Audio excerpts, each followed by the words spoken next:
Meanwhile, news just coming in where, according to reports, it's being stated that almost about 30 people are injured after a train collided with a truck and then derailed in Japan's Yokohama. Now, the crash reportedly occurred roughly at about 11:40 a.m. local time in Japan at a crossing on the KQ line between multiple carriages of the train, which got derailed, and the truck reportedly caught fire. Now, the police have said that the driver of the truck was seriously injured and almost about 33 others have sustained injuries of varying severity. The truck is believed to have been stuck on the crossing at the time of the accident. The Japan Transport Safety Board has said that it will dispatch the railway accident investigators to the site. And this is what the scene of the accident presently looks like.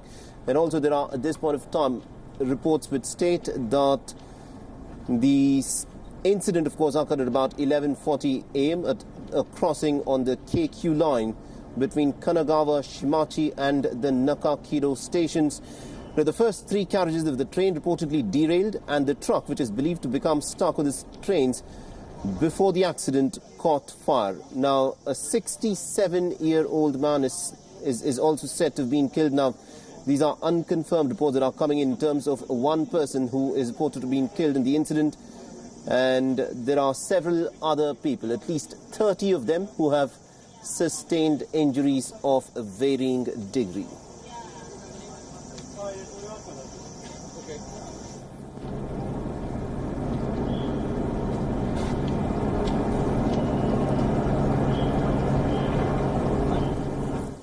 All right, let's now shift our attention to some other stories now, where the British Parliament has rejected the British Prime Minister Boris Johnson's first bid to call for a snap election just 2 weeks before the Brexit deadline.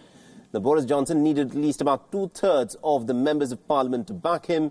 However, out of the 650 members of Parliament, only about 298 voted in favour of an election, while 56 voted against it. Now, the Labour Party, however, abstained from voting. The British Prime Minister slammed the opposition leader, Jeremy Corbyn, after he failed to vote for a national election that he is now vying for. Listen in. 48 hours ago, he was leading the chants of stop the coup, let the people vote. Now he's saying stop the election and stop the people from voting. I think there's only one solution. I think he has become the first, to my knowledge, the first leader of the opposition in the democratic history of our country to refuse the invitation to an election, Mr. Speaker. I can only speculate as to the reasons behind his hesitation, Mr. Speaker. The obvious conclusion is, I'm afraid, that he does not think he will win.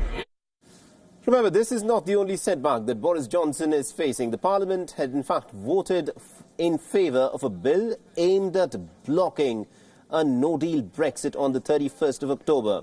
The bill was passed by a majority of 327 votes, and about 299 MPs had voted against the bill. The bill will now be sent to the House of Lords for approval, and Jeremy Corbyn has said that once this bill passes all the stages and becomes a law, he will then back for a general election.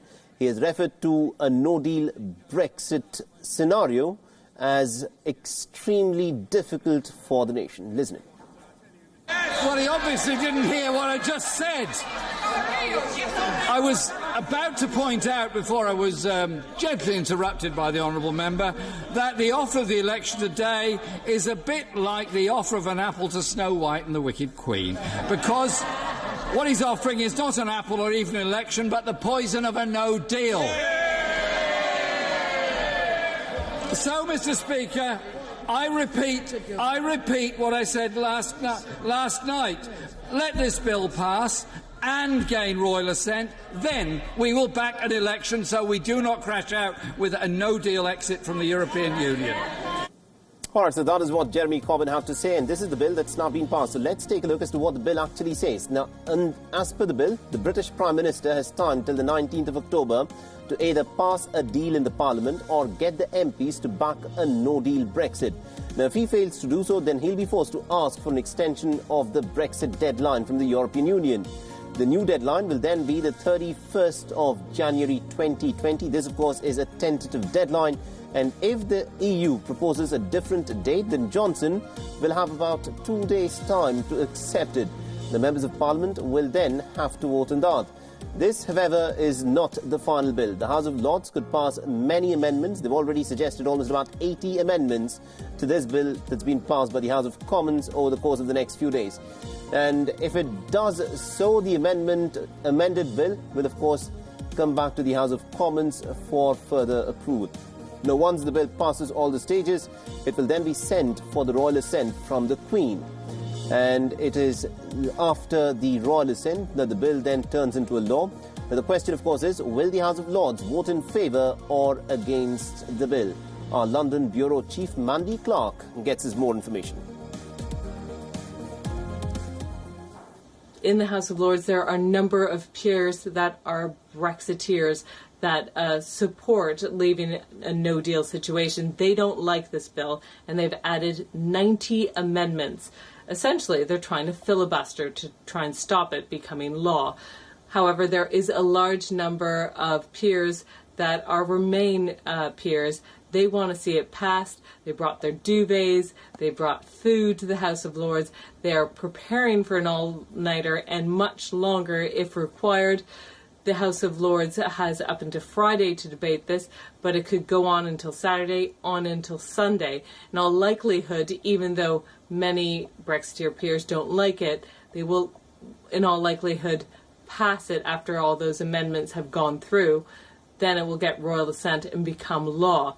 Now, it's important this happens before Monday, because on Monday the government is due to prorogue. That means essentially stop work for 5 weeks. It was only much later we will find out what Boris Johnson's strategy is now after that election plan has been defeated. Mandy Clark, WION, World is One, London.